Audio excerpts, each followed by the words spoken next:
एक अकेला वक्फ बोर्ड है जो जिस उंगली जहां रख दे वो क्षण भर में जमीन उसकी। साबित आप कीजिए आपकी है या नहीं। मैं ये दावे से कहता हूं, गुरुओं की, ये दावे से कह रहा हूं, धर्म गुरुओं की क्या सर सुन लीजिए, मैं बोलता हूं आपको। इस मुल्क में सदियों से, इंडियन सब कॉन्टिनेंट में हिंदू धर्म, सनातन धर्म जिसको हम कहते हैं, इसमें इन धर्मगुरुओं की और ब्राह्मण समाज की एक साजिश रही है।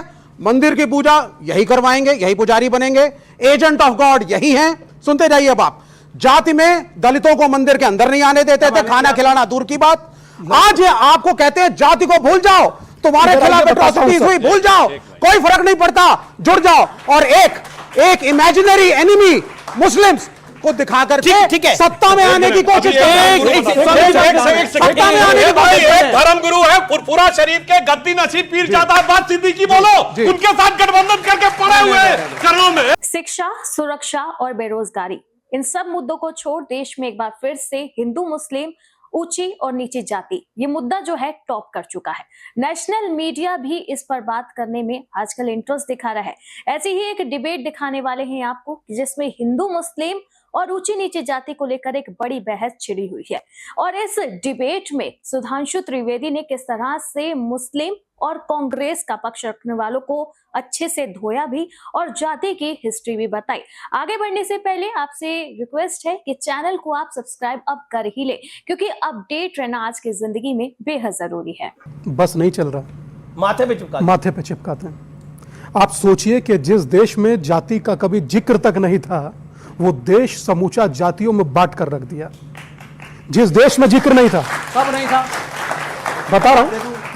देखिए, पहली बार बोल रहे हैं, अनफेयर हो जाएगा। बताऊंगा। कम्युनिस्ट बोल रहा है जो कहता सिर्फ दो ही बातें होती थी, गरीब और अमीर, आज कम्युनिस्टों का किसी रंग। अरे ठीक है, मैं एक सेकंड में ये स्वामी दीपांकर विवेक भाई, देखिए, पर इन्होंने स्वाद चख लिया ना। इन्होंने 2024 में कुछ जो थोड़ी सफलता विपक्ष को मिली और मोदी का नंबर जो कम हुआ, उसमें एक स्वाद चख लिया। उनको लग रहा है कि जातिगत जनगणना होगी, जाति में अगर विभाजित भारत होगा तो इनका गेम बन जाएगा और पॉलिटिकली सही है। अमीश भाई, पिछले 800 दिनों से 1 करोड़ से ज्यादा लोगों को जोड़ चुका हूं जिन्होंने संकल्प लिया कि जातियों में नहीं बटेंगे, एक होकर। लेकिन फायदा क्या हुआ? जिस इलाके से बात है वहां भी निपट गए। मुझे फायदा बताने की जरूरत नहीं है। बांग्लादेश में लाइव देख लीजिए, क्या फायदा है। हर चीज में फायदा होता है, हर चीज में फायदा। गजबे बात बता रहे हैं। केरला फाइल झूठी, कश्मीर फाइल झूठी, बांग्लादेश लाइव चल रहा है भाई। कल एक इन्हीं जैसी बिटिया पत्रकार मारी है जो नदी में बहती मिली है। जाति में जोड़ेंगे, धर्म में बांटेंगे। नहीं, जाति में जोड़ेंगे, गलत। धर्म के अनुसार अमीश बाबू गलत। तुम अलग अलग धर्म के हो, अलग रहो भाई। इतनी कटसी देखिए कि बोलने नहीं दे रहे। ये इतनी सी कटसी है। ये सोचिए, सीतारमैया की सरकार लैंप पोस्ट लग रहे थे, तीर का निशान था और हनुमान जी की प्रतिमा। कल सारे दंडे उखाड़ दिए गए वहां से। क्यों? क्योंकि एक वर्ग नाराज हो रहा है। मुझे आज यहां ये बोलने नहीं दे रहे, कल तुम्हें बोलने देंगे? अरे क्या मुझे बोलने दे रहा है? क्यों नहीं बोले? सवाल है कि सर हम जैसे जातिवाद पे हम कब तक लड़ते रहेंगे सर? हम सर भारतीय हैं, तो सर हम कब अपने देश का विकास करेंगे जब हमारे पॉलिटिशियन ही ऐसे लड़ते रहेंगे? सर हमारी प्रजा का क्या होगा? बहुत बढ़िया सवाल, बहुत बढ़िया सवाल।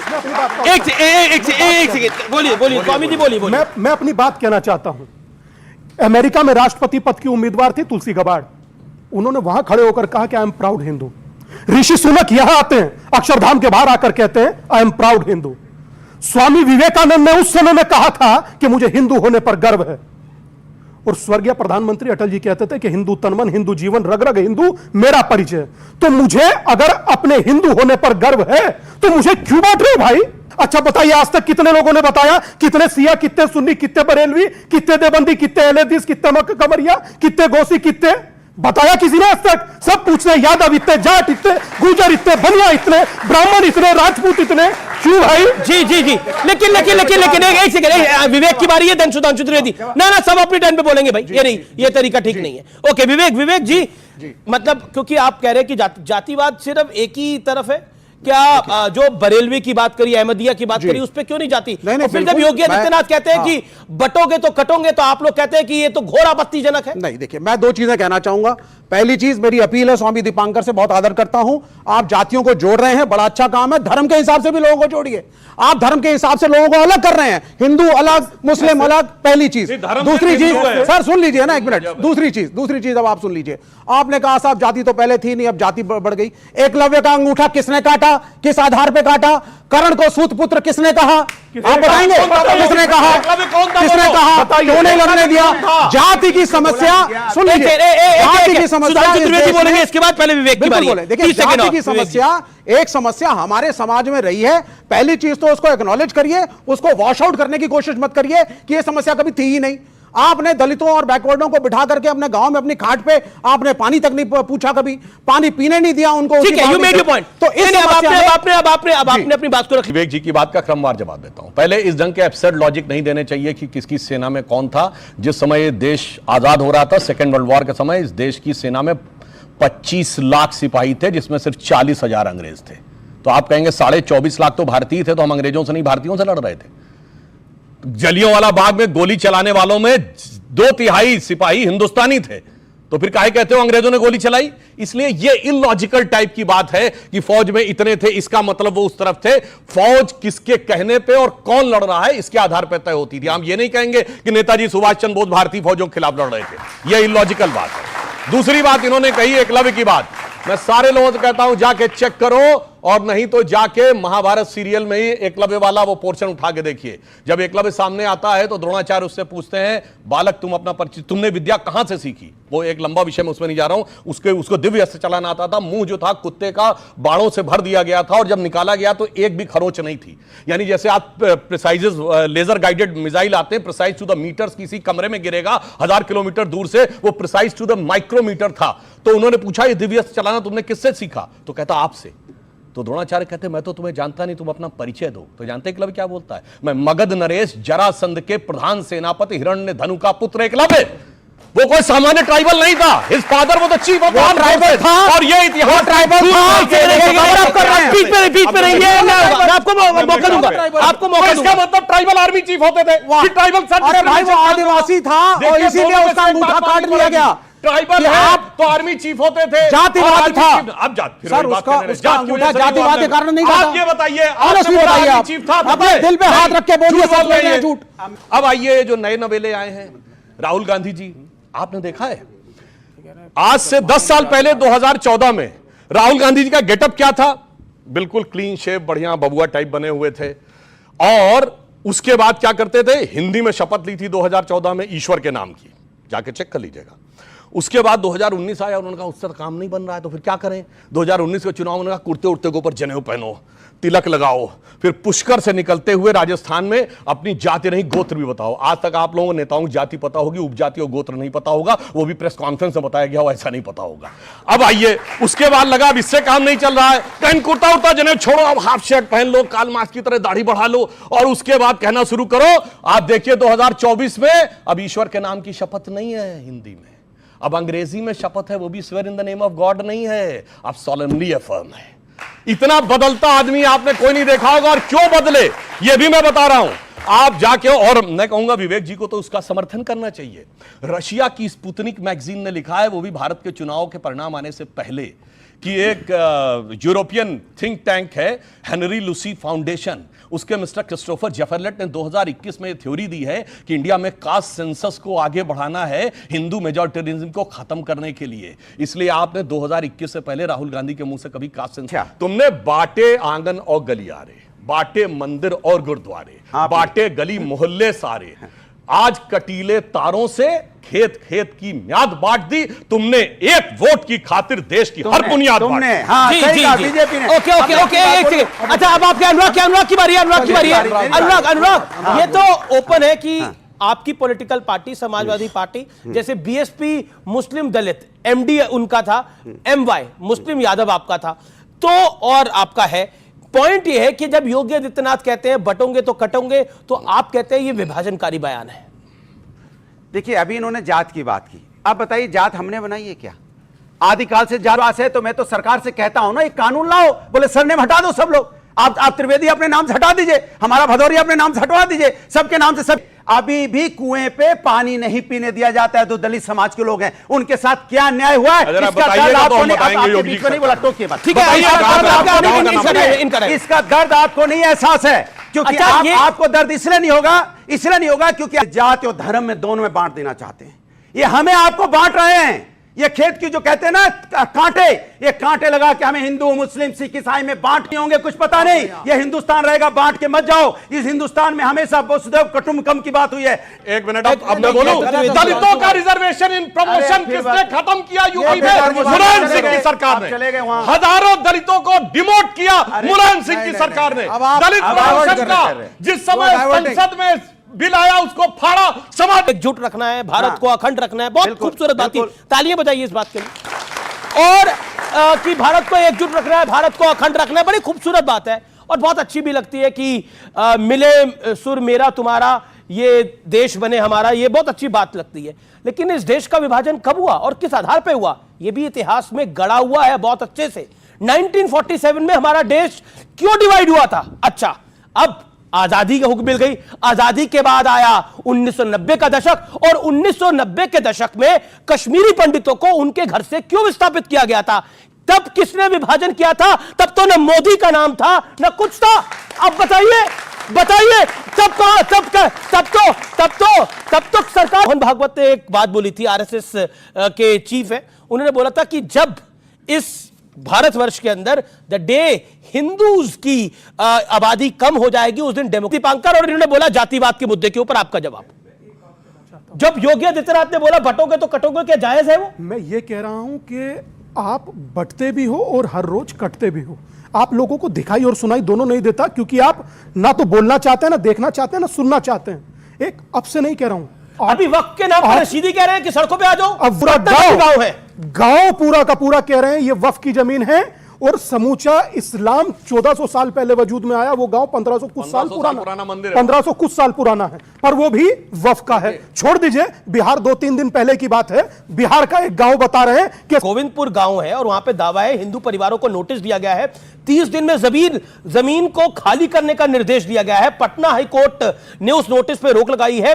कोर्ट में सबूत पेश करने में फेल रहा है वक्फ का बोर्ड। यानी वक्फ कह रहा है कि पटना का पूरा गांव हमारा है, तिरुचिरापल्ली तमिलनाडु के अंदर पूरा का। अब आपके सामने वक्फ एक्ट पे कह रहे हैं साजिद रशीदी की सड़कों पे आ जाओ। मैं एक बात कहूं, और योगी कह रहे हैं कि बटोगे। एक बहुसंख्यक समाज को एक अपने आराध्य का मंदिर पाने में 500 साल लग गए। आप सब लोग पढ़े लिखे, आप लोगों ने देखा ही है। एक अकेला वक्फ बोर्ड है जो जिस उंगली जहां रख दे वो क्षण भर में जमीन उसकी साबित आप कीजिए। धर्मगुरुओं की ये दावे से कह रहा हूं, धर्मगुरुओं की क्या? सर सुनिए, इंडियन सब कॉन्टिनेंट में हिंदू धर्म, सनातन धर्म जिसको हम कहते हैं, इसमें इन धर्मगुरुओं की और ब्राह्मण समाज की एक साजिश रही है। मंदिर की पूजा यही करवाएंगे, यही पुजारी बनेंगे, एजेंट ऑफ गॉड यही हैं। सुनते जाइए अब आप। जाति में दलितों को मंदिर के अंदर नहीं आने देते थे, खाना खिलाना दूर की बात।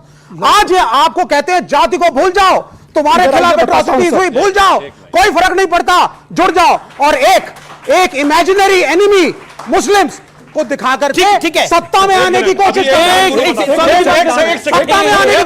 धर्मगुरु है फुरफुरा शरीफ के गद्दी नसीब पीरजादा अब्बास सिद्दीकी, बोलो उनके साथ गठबंधन करके पड़े हुए घरों में कहानियां जो है कुछ नहीं। ये इमाम बुखारी के खिलाफ कहानियां कम्युनिस्ट पार्टी ने ऑफिशियल गठबंधन किया हुआ है पीरजादा अब्बास सिद्दीकी आरक्षण के खिलाफ फुरफुरा शरीफ के गद्दी बीजे सुनिए उसमें बिल्कुल सर, हमने फुरफुरा शरीफ को सेकुलर बना दिया।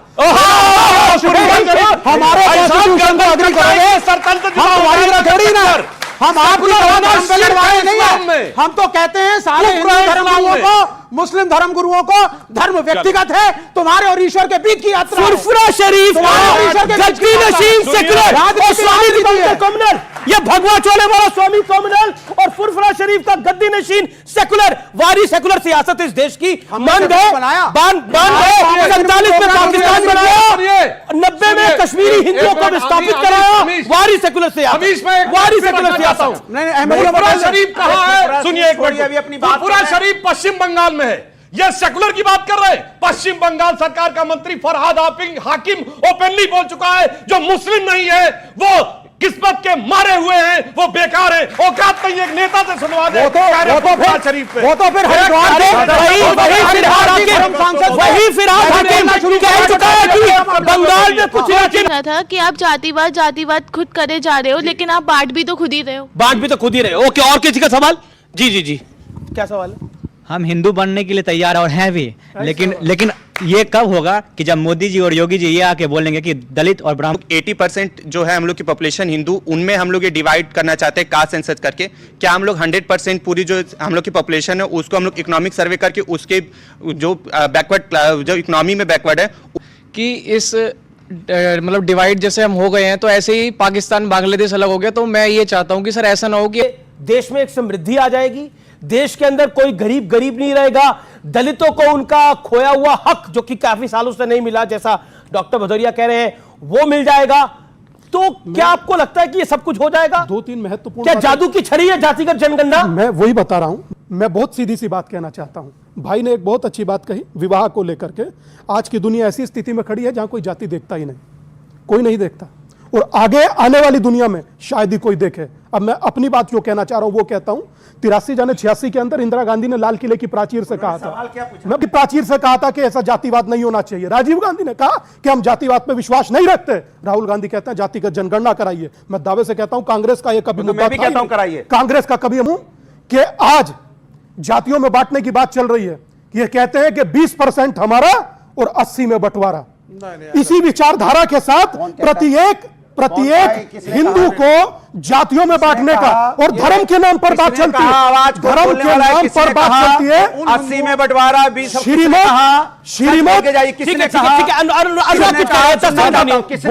स्वामी जी बताइए किसने कहा? ये बताइए, गलत बोल के चले जाएंगे। दादा नेशनल टीवी में बोलना तो दीजिए, गलत बोल रहे हैं। वो राम रहीम को रिसीव करने जा रहे हैं, डिस्टर्ब कर रहे हैं। राम रहीम को रिसीव करने जा रहे हैं। मस्तिष्क का खराब होना जुबान के खराब होने का प्रथम लक्षण होता है। अच्छा जी। किसी से ताल्लुक ना किसी से वास्ता, मात्र अपनी ओछी गंदी छिछोरी सर, मैंने सियासत चमकाने के लिए यह व्यक्ति खड़ा होकर किसी को लेपापोती कर रहा है। और आप इनका क्या लेना देना? अहमद तुम्हारा क्या लेना देना? हरियाणा में कुछ है नहीं। मैं ये कह रहा हूं सुधांशु, पर आप देखिए एक हिंदू धर्म गुरु को किस तरह से डिबेट में प्रचारित कर रहे हैं आप। मैं सिर्फ उनसे पूछ रहा हूं क्या ये मतलब क्या है? मतलब ये क्यों जाएंगे स्वामी?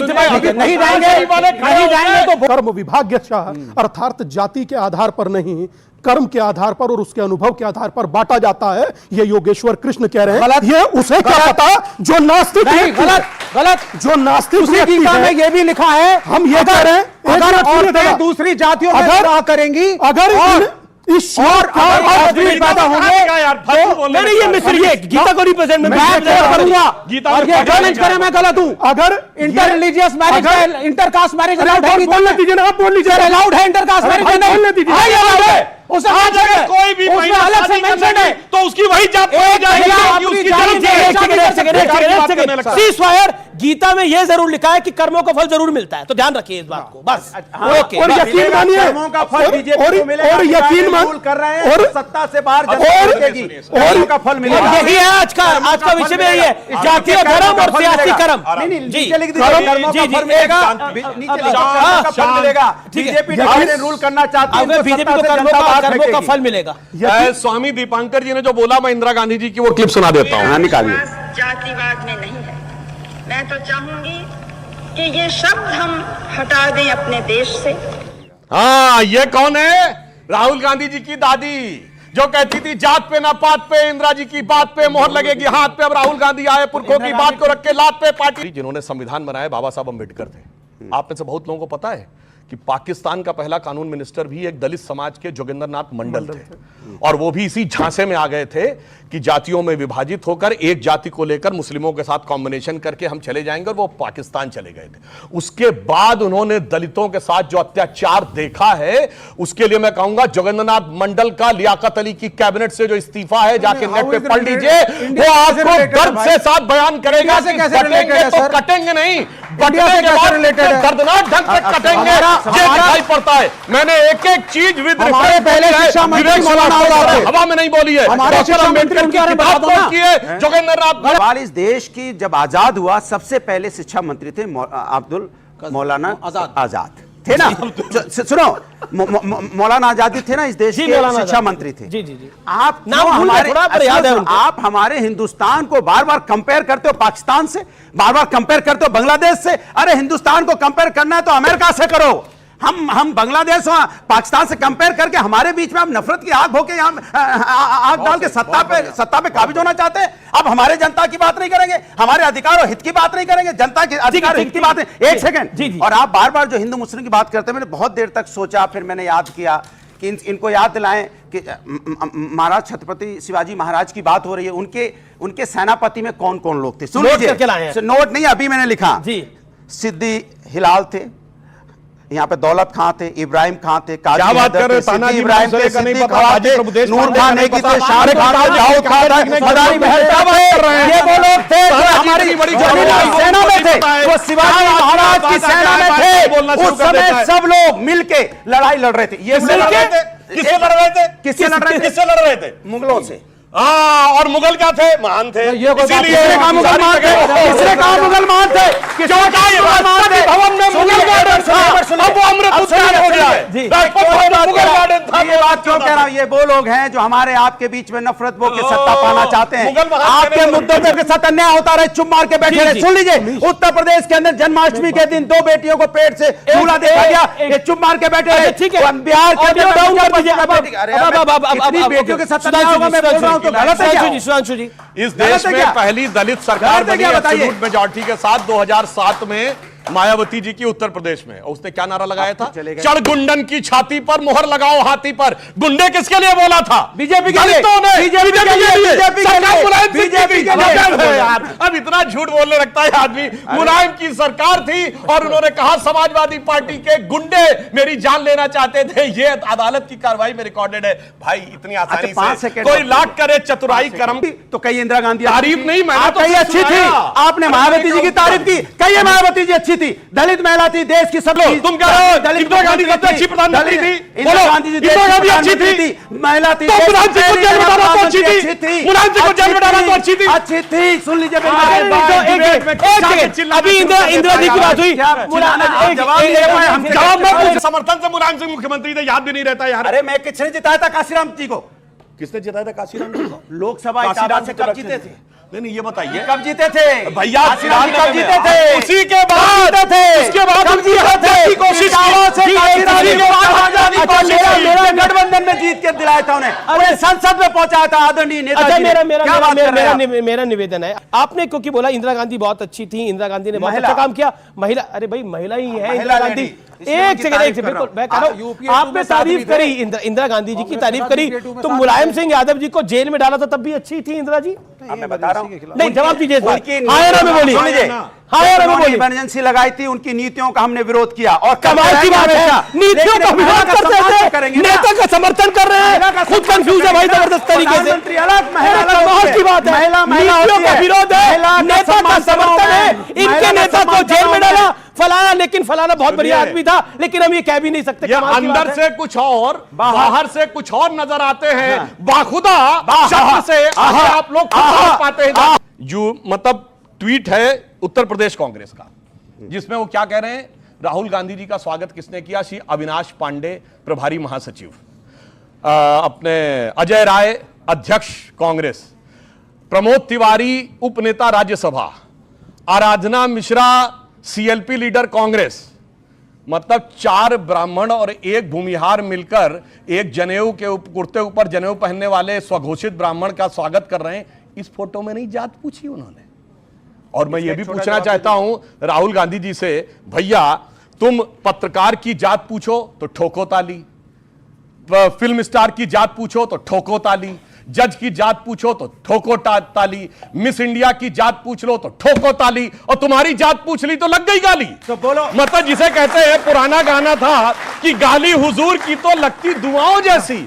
जाति और धर्म यह सियासी कर्म है, लेकिन शिवाजी को लेकर जो प्रधानमंत्री ने माफी मांगी है और कहा है कि हम तो वाकई दुखी हैं इसको देखकर कि जो शिवाजी की प्रतिमा गिर गई, लेकिन जो सावरकर को गाली देते हैं वो कब माफी मांगेंगे? देखिए, माननीय प्रधानमंत्री जी ने कहा है कि छत्रपति शिवाजी महाराज उनके लिए आराध्य देव के हैं, आराध्य देव हैं, और इसलिए उस घटना के लिए उन्होंने कहा कि मैं अपने आराध्य देव के चरणों में शीश झुकाकर माफी मांगता हूं।